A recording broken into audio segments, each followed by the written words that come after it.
So in this retreat, there's always one of two things happening. Either you're present, your mind is silent, you're feeling peaceful. Maybe you're even feeling the oneness. Or something is being triggered. Feelings are coming up. Maybe the ego is keeping you imprisoned in the mind. Maybe you find yourself lost in others, seeking acceptance or approval. Maybe judgment is arising. Maybe you're feeling left out. Maybe you're feeling tired. So it's one of those two things. Either you're present and life is good, or something's triggered. And both are great. I support both. I encourage both.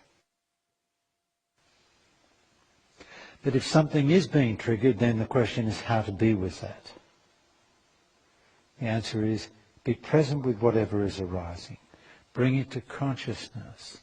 Reveal it, but don't get lost in the story.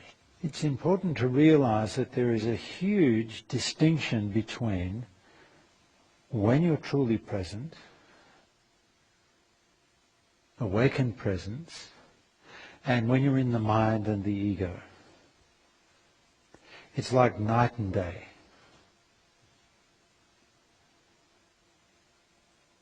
And the test of presence, the true test of presence, is silence.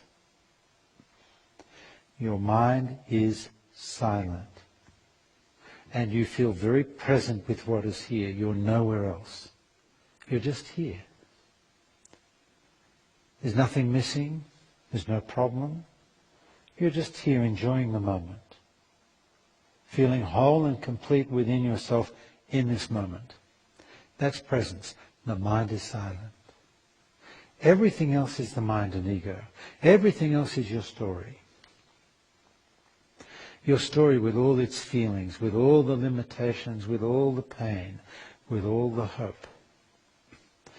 It's important to realize that you can be both of these things at the same time. Once you get to a certain level of presence. Once you open to a sufficient level of presence, it never really goes away. So even when the story is showing up, even when the feelings are coming up, you can still be present with it, revealing it. At other times you're so present that there's only one dimension here, presence. The most difficult aspect is when the only dimension that's here is the mind and ego, the story, and there's no presence. Healing occurs when the story and everything in it is revealed and you're present with what is surfacing. Does everyone get what I'm saying? And that's been the missing element in therapy and most healing modalities until recently. There's been an absence of presence. So in a way it's trying to fix yourself from within the mind. The mind trying to analyze itself, psychoanalyze. But when presence is available to you,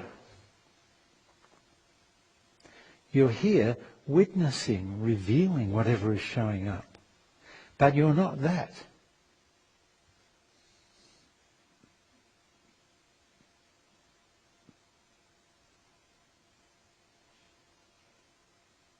In a way, you have to own and acknowledge and confess that you are that in order to go beyond being that. Do you get what I'm saying? I am jealous. I am controlling. I am unworthy. I own it. I acknowledge it. Yes, this is me. This is who I've become. And as you acknowledge it and own it without judgment, somehow it loosens its grip on you and releases you. I'm aware of that, but I am not that. But the first step is, I am that. Even though you know it's not really true, you have to own it.